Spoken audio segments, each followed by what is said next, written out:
Tell me, let me guess, you from the town that I love best. Talk Memphis, I wish you would. Talk Memphis, you sound so good. Today's show, we're going to have Wendy Greenlaw with Chandler Reports on. She's actually here with us now. Wendy, good morning. Good morning. How are you? I'm doing very well. We've got Dan Butler with CrestCore joining us as well. How are you? Good morning. We're rusty. Yes, we're a little rusty. I'm trying to shake it off here. Yeah. But Wendy comes on the show. I'm going to give you a little bit of background here. Chandler Reports is, for lack of better terms, an extremely valuable tool for not only investors, but property owners, fact finders, seekers, anything that you're looking for from a transaction standpoint, trends, anything like that. Please go to chandlerreports.com.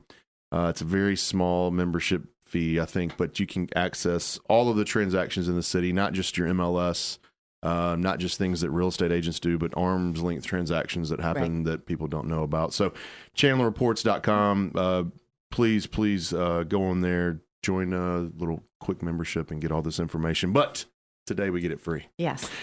Wendy, let's talk about a little of 2018. I know we're a couple weeks into 19, but what do you think from a 2018 standpoint? We saw what were some things that were concerning or great. Right. I think the year ended pretty much how we expected it to end. The number of units was pretty much unchanged, and that's highly due to lack of inventory. So home sales were down 0.5% by units sold. However, we reached a new high on the average sale price, up to $173, which we thought we would set this year another new record. Yep. And then total sales revenue reached its highest since 2006, which is a pretty big deal, of $3.3 billion. So we exceeded the 2007 total revenue, which we thought almost would be impossible. But 2006 was the best year ever recorded in Shelby County. I don't think we'll ever reach that again because of the lack of new home sales and that kind of stuff, lack of inventory. But I think the year ended pretty much how we thought it would last year. Don't you? Yeah, I do. And it's a fun fact there, but even though I heard agents and investors and other people, man, we don't have any inventory. We don't have any inventory. We sold a record amount of volume. Is that what correct? I'm hearing? Because those prices keep going up because of the demand. Yeah. It's phenomenal. So we're expecting this year, I think the number of units might fall a little bit this year. And fourth quarter, they were up 5%, which kind of surprised me, but I'm not sure when the inventory really tanked here last year. But I'm expecting it either to stay the same or drop a little bit. And, the prices, I think, are just going to stay where they are unless something drastic happens with the economy or something like that. And we have a fallout somewhere. I had this conversation last week about pricing, and I thought in the fourth quarter last year that we reached the peak of pricing. And then I felt in November and December a slight decrease, almost like a settling of pricing. You think it's going to stay flat this year? I think it's either going to stay flat or just increase nominally. Like, I think we might see some slight increases in certain areas. That's good. Yeah, and you're right. In Q4, they were down, the average sale price. So yeah. I thought that I don't know why. I just had a sense that in the fourth quarter it began to decrease just a tad. But to me, it's almost like a leveling out, an adjustment in the market, because people were going crazy with prices too, that they kind of had to, take them down a little bit. So housing inventory remains low. According to the Board of Realtors, in mid-December, there were just over 4,000 properties for sale at the end of the year, which is about 3.5 months supply for us. And don't forget, they include Fayette, Tipton counties in their figures. So that's still not a lot of homes for sale in our market. It's 3.5. What's our average? Not average. What's a good, you said we have 3.5 months worth of inventory. What should we have? 6 months? I mean, in the past, we've had, 6 to 8 months. So we're way down on that. Weight is historically low, on the inventory. So new homes sales prices reached a new record high. Last year, we kept tracking that. Last time you were in here, you said they reached a new record high. Yeah. This is a record high for the year. Okay. Not just for the quarter. So they were almost 370,000, which was up 9% from last year. And then new home starts were down 9%. So there were only 885 new home permits recorded for the year. You see anything changing there? Well, it's interesting because we still have a lot shortage here, but we're looking at what's going on across the county. The Germantown Country Club, is someone going to buy that and develop that? Is the city going to buy that and reserve that for single family homes, which would be huge for our area? But we just don't know what's going to happen with that. But we really need people to start getting creative about opening up land and finding where we can build. How many acres is that? Do you know? I don't know if I wrote it down. I think it's like 20 or something. But that's some prime time real I estate. didn't write it down. It is prime real estate. But half of it's in a floodplain, correct? I believe so, yeah. Yeah. So they can only develop half of it. Where's this? The Germantown Country Club. Oh, yeah. Yeah, so. You think that's what's going to really happen? No, I mean, I don't know. The members are talking about trying to purchase it And revamp it. Yeah. But it'll be interesting to see, that's for sure. But almost 60% is in a floodplain, so you couldn't develop but 45 or 50% of it because the rest of it's in a flood zone. So I don't know. It'll be interesting. Yeah, I'll be interested to see what happens. I mean, I went to high school out there, so I mean, I've been in and around that area. And that is prime. I mean, that is right in the center of Germantown. Mm-hmm.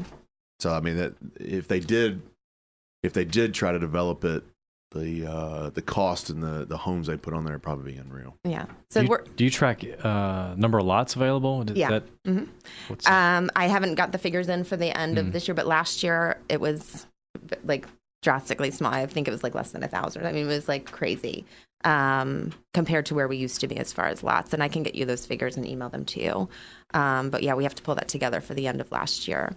So the new homes that we are seeing, the normal areas, Arlington, Collierville, Southeast Shelby County, Cordova, Bartlett's got some new development going on. But again, it's that lack of where to build. And, I think the builders don't want to pull too many new home permits either, where they, they have to kind of maintain the permits with the lots they have available. They don't want to overbuild again, and we don't want to get to that problem. I still think the banks are gun shy from 08 and 09. I haven't seen that. I see a lot of lending. You think they are? I read every trust deed every month that comes in on a report, and I see a lot of new construction lending. So why are we having a shortage of lots then? Why won't some of these developers develop more lots and things if the banks are lending? Because where's the land? I think that's the problem. Like, where's the land, and who's going to develop? Is the issue still out in Fayette County with the whole sewer issue? Is that still hung up? I think so, yeah. That's a big part of it. They can't build because the infrastructure of the city can't. Right. The city's not doing it until somebody pays for it. Right. And who's going to pay for it? I think that's the... I brought that up. I was like, golly, man, if you could put 250 homes out in Fayette County now between 150 and 225 grand, they'd all sell in about 30 minutes. But where you can get your firemen, your police, your sewer, I mean, the infrastructure. There's so much, that else that goes with that. The other piece that, I just wonder how build-to-rent's going to look this year. Build-to-rent was a big deal last year, right? I mean, I don't know if you got any numbers. In some areas. I don't have the figures on that, but in some areas. But how's that going to look? Because it all started with lots being at $15,000. Right. You can't buy a lot for $15,000. No. I mean, unless not in someplace you want to build. Not unless it's like a blighted area that's the tax sale type. Right. Blighted, where we tore down the house and it's $2,000. Yeah, but you're not going. It's not worth it to build in those areas because it doesn't support. I still go with build to rent in one single community is you're setting yourself up for disaster from an investor standpoint, in my opinion. I mean, maybe not. I could be wrong, but I mean, you build a whole subdivision with 50 houses in there, and every one of them's a tenant. I mean, can you imagine what that's going to look like in 5 to 7 years? Mm-hmm. I mean, really. Yeah. Well, that's the same thing. We've always talked about duplexes. All street of duplexes looks totally different than a duplex in the midst of a bunch of houses. Single family, And this is my opinion, not yours. Right. I understand that. I mean, I want to make sure you're clear on this, but I couldn't imagine getting into a situation where, I was an investor 2,000 miles away. Now it'll be great for a couple of years, it'll be fantastic. But if you're a long-term hold and you own a couple of houses on a street or in a subdivision where every house was built for a tenant, I mean, you just imagine what in 5 to 7 years what that would look like. Might be fine, might be a catastrophe. That might be worth 75 cents of the dollar. But you didn't say that. I did. I did not say that. Go ahead. Trying to protect Wendy today. So in line, talking about pricing, the high-end home sales in Shelby County valued over $300,000. They were up 15% from last year, and then our $1 million home sales were up 37%. $1 million and up, are up 37% from the prior year. My goodness. Oh, man, that's insane. Yeah, 40% of the home sales in 2018 were valued under $100,000. How much? Valued under 100. 40%? 40%, and that ties into over 40% of home sales were investor purchases. Yeah. So those kind of go hand in hand. So what is the other 60? What is that? I mean, it's above 100, obviously. Where does it tail off? Because we go to these conferences and hear like the new home, and then that kind of it's kind of moving towards that $300,000 range. But I don't know what that's. Yeah, I don't know what it is either. Yeah. Thanks, Wendy. Yeah, that's right. Well, I can't. I just think I don't I have think the city's listings. split. I think the city's split. You got investing, which is under 100, say 100, 120 underneath that, and then it's going to go.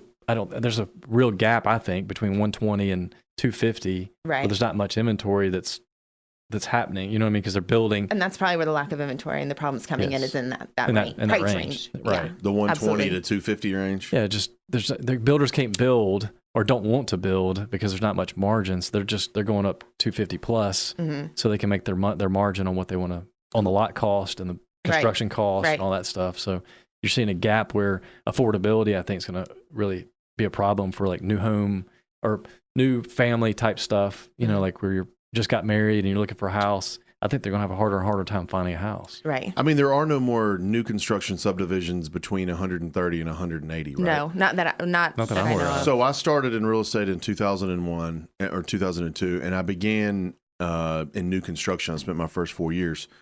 I worked for Vintage Homes, Charles Morgan, if any of you guys know him, but great guy. But we had 6 or 7 neighborhoods total that we were building in, that he was building in.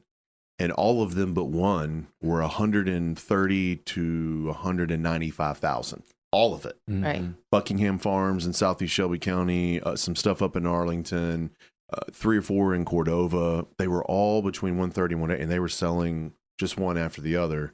And now that's why I'm so shocked when I hear you say that the average new construction sales price is 370 grand. It's like there were no new construction mass subdivisions Right, that were it's in like the custom home builds 330. in They were all specific custom areas that were in those right. areas, 4 acres and Right. whatever. Now they're mass building $370,000 homes in these subdivisions. It just seems unreal because there's such a demand for that 130 to 180 and 190 price range in the county. But they can't build them. Can't They build can't them. build it. It's not profitable Right. anymore. Right. Yeah, it's not profitable anymore. Mm-hmm. If it is, it's going to turn into a build to rent. They're going to make more money Right. doing it that way. Mm-hmm. So Yeah, because I mean, the truth is, if you build a 150 or 160, you can get 1,500 or 1,600 in rent for it. yeah. Now I understand that. Yeah. All right. Good. What else you got, Wendy? So on the investor purchases, over 50% were by out-of-town buyers, which doesn't surprise anyone. Average price for investor purchase last year was about $82,000, and the average tax appraisal value of those properties was about $83,000. So that kind of tells you where we're at with pricing. And in my opinion, I think a lot of investors are starting to get creative. They're starting to look in other markets because this market's saturated and the prices are so I inflated believe here. that. I believe that. And I'm talking about local investors have to be creative, and local investors have to look into other areas. You know, we get a lot of calls about Chattanooga and other areas because they're hard. It's hard to find a deal here. So, you know, I get calls like, where, you know, what can I use? What tools are available? What can I go after? Because the inventory is so low here. And then those people that are out of town investors are going to pay those higher prices because they want in our market, and that's the only way to get it. I bet you're seeing a surge of purchases in 38106, 109, some zip codes like that weren't there previously. I mean, Yeah, 109 is at the top of the list for Yeah. purchases. is 106 I in top? it's not. five, no? It's it might be in the top 10. Yeah. Right But it behind. didn't used to have any. I mean, virtually a zero, and now it's starting Right. to climb But because 109 was never on our radar. Right, But it's it is number now. 2 in top sales. Yeah. See that? Yeah. I mean, like when 5 or 6 years ago, 109 was not on our radar. right. It just wasn't from Yeah. an investment standpoint, but now it is. You know, east of 3rd, I wouldn't go west of 3rd with 109, but east of 3rd, 109. Yep. It's funny we both say that. Just stay east of 3rd, you'll be all right. That's what I always say. Well, I mean, it's the truth. I mean, you get. It's crazy how the city goes, but you get 1-2 blocks Off the west of Yeah. 3rd, forget about it. Yeah. I mean, it's. I don't even when people send me those, I don't even pass them out. I don't even send them to investors. I don't because it's. And we've gone up. We did the zip code challenge thing where we talked about 38109, but there's no commerce over there. There's no growth. It's just Right. the river. I mean, you're going to run into the river, Right. and that's it. Everybody comes back east. Travel. I mean, you got to get on the interstate. Everything is that way. So anyway, 38109. Just it's funny to hear that because it wasn't on our radar Mhm. 2 years ago. Mhm. Yeah, so 38109 tied with Raleigh, 3128 last As year the for the top? total. Yeah, well, no, not the top. Fraser was the top, but they tied for second place. And total number of investor purchases, followed by University area, which is 3111, and then Oak Cape and Parkway Village, your zip code, 118. 118. Yeah.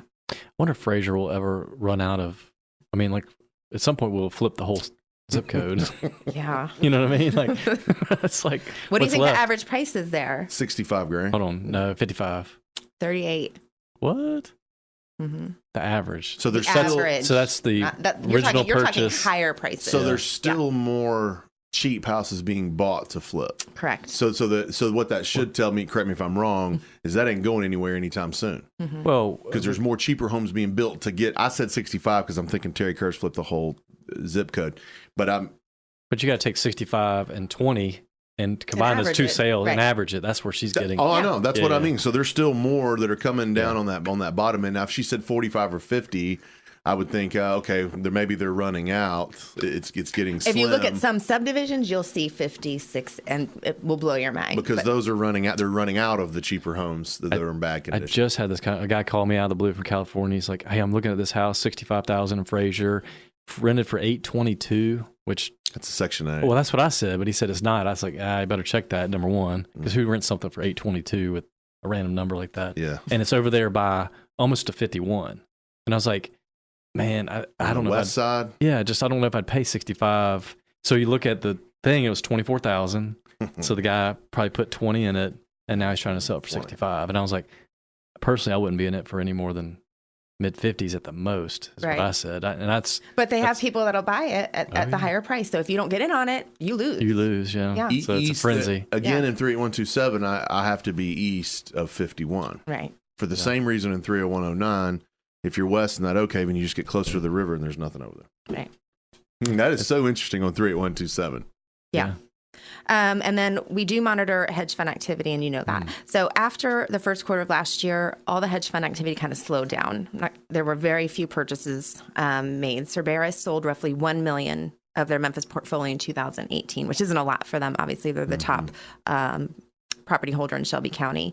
And, my guess there is that they're just, evaluating their portfolio, selling off underperforming properties. But it'll be interesting to see what those hedge funds do going into this year. Raising capital during that time frame, too. Right. Did he buy in the fourth quarter? It was minimal. Minimal, yeah. Like a handful, where they used to buy, 20, Hundreds, 30, a month. Yeah. So. Man, that's crazy. Yeah. Who knows what this year's looking like? I mean, I know that's why I'm kind of curious to see if you guys have any ideas about what they're going to do this year. Well, there's one or two new ones that we've talked to that are starting to buy. Okay. And they are buying across the board spectrum, kind of like Cerberus. Cerberus is that's why I like that article we talked about referenced earlier. It's so interesting because they're the only one of the hedge funds, I don't know that buys across C, B, and A property. You know what I mean? Like right. They buy all types. Yeah. They buy all types. Price range. Price range. They're across. They're just going for volume. Right. And versus, I'm trying to think of an example. American Home for Rent. They're going to be $1,200 rentals or $1,000 plus rentals in specific neighborhoods. Very specific. And areas, 3-2 car garage. And so, of course, they're not going to have as many evictions and that kind of stuff. So Cerberus is setting themselves up to be a spotlight with that. Because we've gotten a few more clients that have been buying that lower stuff. Really? Hedge funds wise.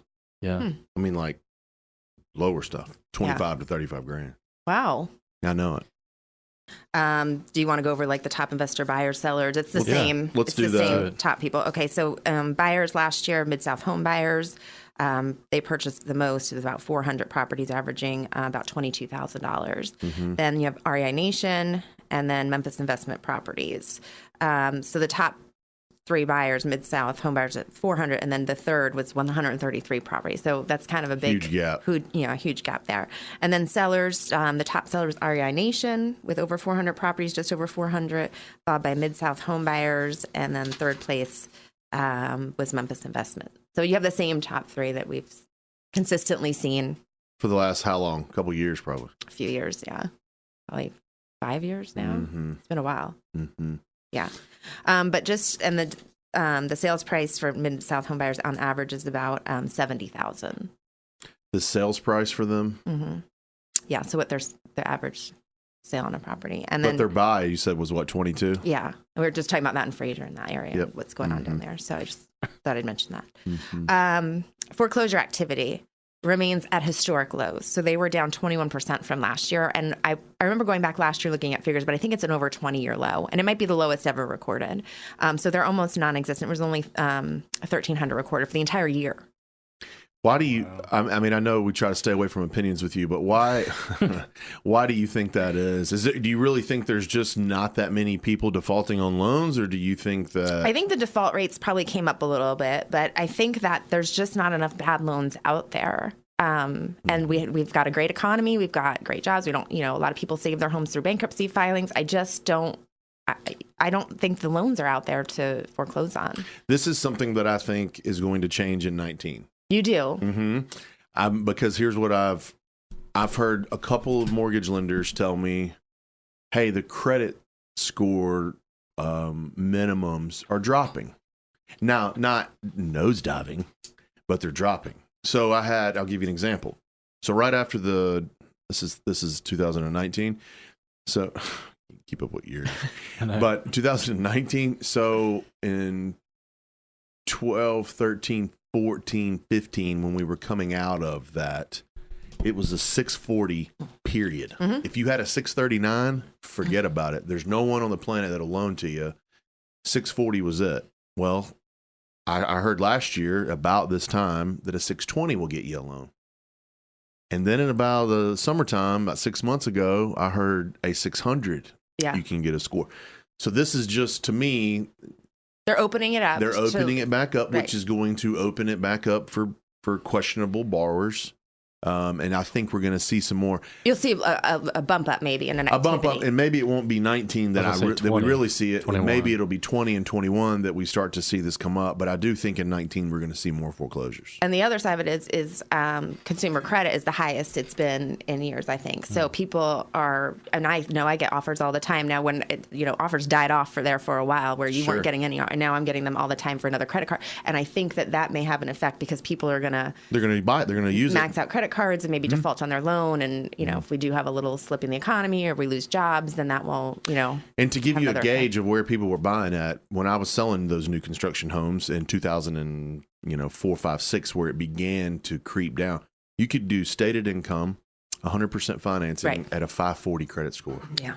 540. So if you ever wondered how we got into that, that's how we got into it. Yeah, that's right. How many houses did you sell that year? A lot. What was your commission? A lot. I mean, but it's funny. Like I've never had anybody really approach me like in a serious way like that. But I do know mortgage lenders that were approached and they were like, why, how could this, it was Countrywide at the time was a big one. How can you loan to these people? Or in Wells Fargo, how can you loan? Because they loan because Fannie Mae and Freddie Mac backed all those loans. So, I mean, it's a chain reaction. But, all right, okay, what else you got? So, on the foreclosure side, Westwood 38109 has the most homes in foreclosure inventory. They got about 140 properties valued at just over $5 million. And then Fannie Mae is the largest holder of foreclosure properties with 121 properties, which isn't that much, valued at 11, followed by U.S. Bank and Wells Fargo. And if you remember a few years ago, Wells Fargo, U.S. Bank had a moratorium where they could not foreclose on any properties. So that lifted, I think, 2 years ago. So we're seeing more and more come in from them where they had a standoff. So even, we're at lowest numbers ever. These people are trying to catch up from, they've had people that defaulted years ago. That's kind of why I asked you that. Like, do you think that there's something else outside of a default loan or defaulted loan? Is it there's something where U.S. Bank and Wells Fargo couldn't? So it sounds like there was. There was a couple of years ago, but yeah. Even with that pickup, you would think that they would have seen a little increase, but no, it was drastically down. Memphis rent statistics, according to Apartment List, you guys know more about this than I do. Rents were up 2018 about 1% for the year. It's $700 per month for a one bedroom and about $830 for a two bedroom. So we lag the state average of 1.3%, but we're in line with the national average, which had an increase of rents about 1% across the board. Other areas obviously had huge rent increases, and then I think towards the end of last year started to see a decrease where we're kind of flat in our rental rates, which you've told me before. Dan, so you've been in this the longest. And you've always told me, when I've asked, and I've had investors ask, how much does the rent go up and down and fluctuate? And I think I've heard you say, and correct me if I'm wrong, but there isn't anything drastic. No, never. Since 2000 when you started buying. 2001, yeah. Man, I've seen Midtown creep up steadily. Certain areas. Right. Or East Memphis, where we rented a house near White Station Elementary for $800. Now I literally looked this morning, it's over $1,000. Right. For a little 3-bedroom, 1-bath, and I was like, man, I missed the boat. I got to change tenants. It's Richland schools over there. But most, Fraser, Raleigh, Westwood, all those are flat within $25, $50 for the last 18 years. Yeah, exactly. Which is kind of good. It's stable, right? That's great. If you're an investor. That's right. Oh, if you're an investor, because they always worry about what's the next downturn. That's why I get that all the time. What's going to happen the next downturn? I'm like, man, we went through the worst one that we'll probably ever see in our lifetime back in 08 through 12. Right. And our rents went down some areas $25 and some areas $0. Wow. So See, that's strong for investors to hear. That's very important in my opinion for an investor to hear for when they're a true buy and hold. Long term. The only caveat that I saw to that was somewhere like Cordova. If you remember back then where, these hedge funds that we just talked about earlier were buying, blocks at a time. And so they were all feasting, like you'd have 20 houses available for rent at one time versus the trickle effect that you're used to where normal market, people at Courthouse Steps or MLS were buying 2 or 3. These guys would buy 20. And then you got all these for rent. So then they're just competing for the same renter. So they were just trying to drop their price to slip in. Get people in their home. Yeah. Right. But then I think that's subsided as well now that things have stabilized. Right. So that's the only time I've seen it drop in certain pockets like that. I think it's important for investors to hear that. Yeah, I think absolutely. It's huge to know that the rent's not just going to plummet one day. Yeah. Mortgage interest rates. So I would love to ask your opinion on that. I mean, it went up a little bit and people were concerned that we're going to, you do? Mm-hmm. Okay. Because we're back down to under 5, right? Yeah. But I still think this year will go up a point. So with the low inventory, the raising prices, the rising interest rates, we're knocking people out of the market, essentially. Those homebuyers you were talking about that are getting married and trying to find a home. Okay. So I do think we'll see an increase. That will probably affect the market this year. And the new developments across Shelby County, we talked a little bit about the Germantown Country Club, waiting to see what happens with that. The Racket Club East Memphis closing and the development that's going in there. They're looking at a hotel and high-end apartments. So we've got some shifts out east potentially occurring. And then you've got the $950 million Union Road development downtown. A lot of stuff going on downtown, mixed use, apartments, retail, office space. And then you've got One Beale. It's another mixed use, 7-story luxury apartments, the Wonder Bed plant down the medical district, the museum lofts going in. And then a lot going on in Midtown as well. You've got about 4 or 5 apartment complexes coming in. So it's going to be interesting to see how these downtown, Midtown East kind of multifamily mixed use properties affect property values, how they affect the rental markets, how they affect sales, et cetera, in those areas. What I can't figure out with all that, I mean, how many units you think just off the cuff? Hundreds of additional, right? But if you always look at, I went to the Memphis economy, I think you gave me that website a while back, Memphis economy or something.com. And we are constantly 1% loss of people. Well, I think they're looking at, if you're looking at what's going on with St. Jude and then, Service Master relocation and, it'll be interesting, if FedEx is bringing anything new in and stuff. But that Beale's, the whole downtown development area, especially in the medical district with St. Jude expanding and I think that's going to bring in new people. So bringing in new people there and then losing in other places throughout the city. Is that? I don't know. Because we haven't seen growth. Yeah. You know what I mean? It's popular. Have we? I don't think. I don't think so either. You know what I mean? It's from not number major of people. Growth. Yeah. Yeah. Because they've always gone, North Mississippi, Fayette, that's where the growth is Collierville. But the city of Memphis has not had growth in years. Mm-hmm. So I'm very, very curious to see what happens with a lot of those developments. Mm-hmm. I mean, because all we hear is the Midtown this and then downtown. There's more cranes downtown than I've seen maybe in my lifetime. Right. I mean, so that's a positive thing for the city. So there's more cranes, and we drive to Nashville and you see 12. Yeah, right when you drive in, it's crazy. They're up. You just see that place just literally, transforming in front of your eyes. And then you didn't see anything in Memphis, but now, I see more cranes downtown, which is good. And then we hear, reports of this. I know, Cliff McLemore's doing a big Midtown project. I know him, and that.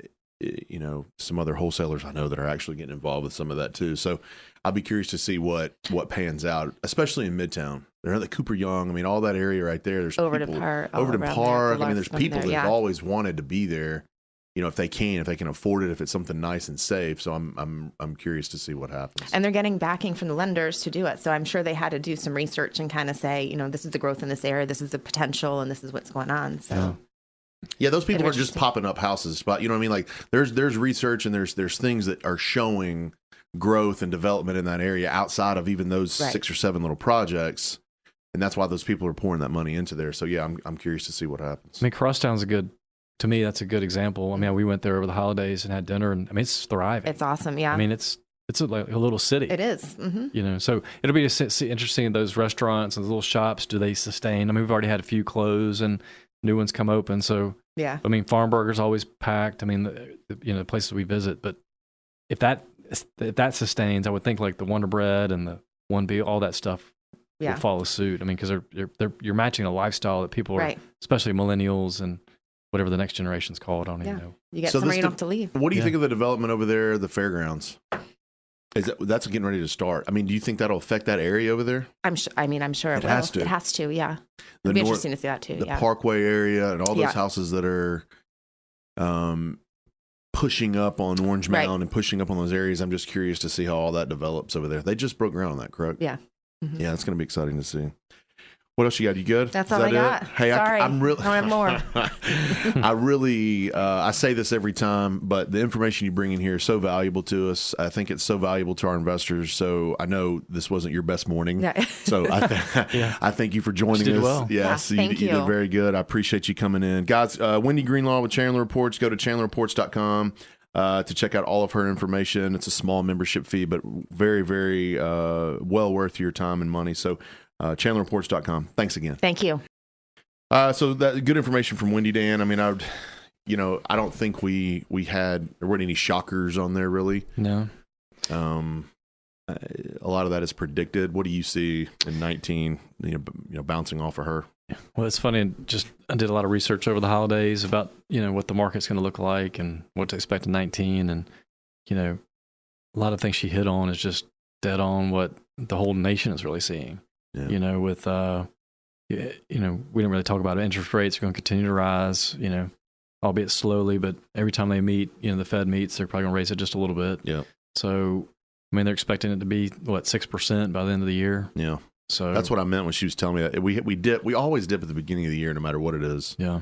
But I do think, we'll get that full point rise. I think the national economists are predicting 2% decrease in home prices.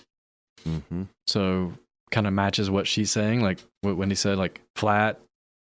So some areas are going to see probably some decrease, and some are going to see a little bit, maybe We've a little bit discussed that in our own meetings. Is that I saw the prices continue to go up, and I felt like at the fourth quarter last year that we weren't seeing a rise anymore. Mm-mm. I do think it's flatlined out. So to me, On the investment side, they're only going to pay so much, that's what I mean. Yeah, and then homeowner side, people only make so much. Yep. And you combine that with the interest rate, and then a 30-year note, if that's what most people would look at when they're buying a home. Yeah, they're only going to say, well, my budget is only X. Yeah. So they're only going to pay so much. So it's got to stop. I do think our inventory is going to hold from an investor standpoint. I know the retail residential inventory is low, but I mean, we've got 88 listings now. Mm-hmm. I mean, that's I would, and those aren't, I would say 25 of those we've been sitting on for a little while, but 60 of these, lower end stuff that usually takes a little longer to sell, but 60 or 65 of these are new listings that we've gotten in the last couple of months. So things are, turning over and moving. I mean, this is not 88 listings that have been sitting there for 6 months. Right. I mean, you're turning stuff. they're turning them over. So, I mean, I do feel like the inventory from an investment standpoint is going to stay strong. I mean, how many do you think you'll sell this month in January? We've got 32 under contract. We've closed 11, so that's 21 left. I imagine we'll have mid-20s. Yeah, 25, Yeah. and then we've got 19 on the books already for February. So Wow. we don't like. So that's what I was telling Wendy, and even in our meetings, our sales meetings or whatever we call it. I kept saying, man, I think we're hitting a wall here a little bit. But then December was slow. December was slower than it normally is. But then, man, I'm telling you, we came back to work at the beginning of January and the floodgates opened. Well, I think you're going to see, part of what I saw December is just,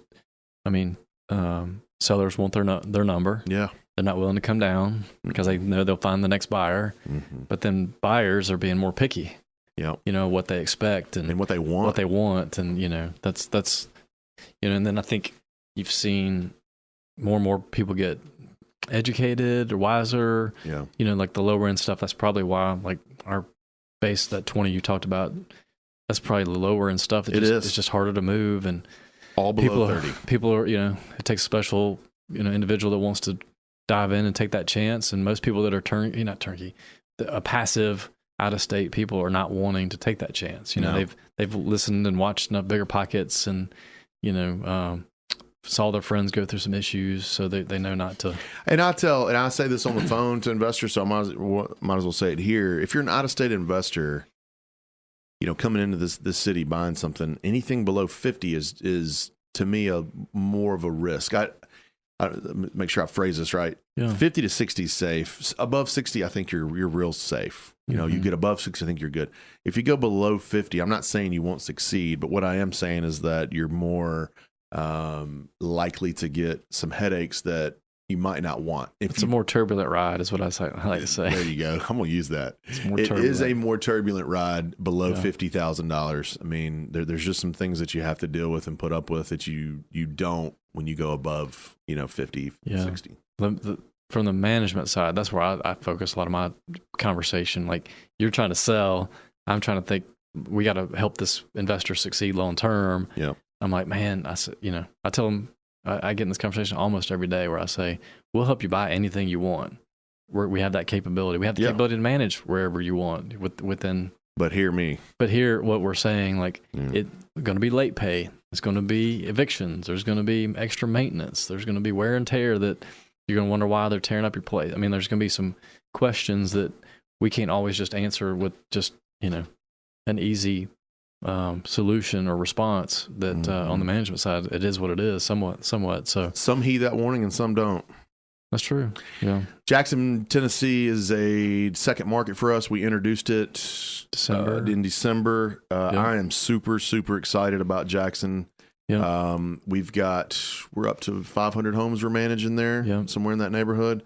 So Jackson and surrounding areas. So that's one thing that you're going to begin, investors that are listening, you're going to begin to hear us talk more about. We own, company owns, you guys own some property up there. We manage a ton. So I'm getting ready to introduce to a lot of my investors the potential that Jackson has. There's some small colleges there. There's some growth in that city that, is maybe a little bit different than in some other areas. So I'm super excited about Jackson. What are your thoughts? Yeah, I mean, we were there. I might go there at least once a week, if not twice. And, it's just been fun to meet some new people, different perspectives. Still has that. It's funny, we think that, everybody's investing in Memphis. Well, they're, under the company we're with now in Jackson, 80% of the people that own there are from out of state. Yeah. So somehow they figured out, on their own to invest in a city outside of Memphis and do well with it. And so, the big thing we've found is just, trust and relationships. It's a little smaller town. Everybody knows everybody. But there's, we're still learning the pockets to be in and not be in, just like we've spent all these years learning in Memphis. But it's been good. I mean, we drove through Union University the other day, and lots of growth around Union. Yeah, a lot of growth, and it was a beautiful campus. I mean, and just there's a ton of restaurants and new construction, and there's a lot of stuff going on up there. So we're super excited. Thanks for coming on, Dan. Yeah, Wendy was was to get really back into it. Yeah. Get back into it. We'll be back next week with you guys. I swear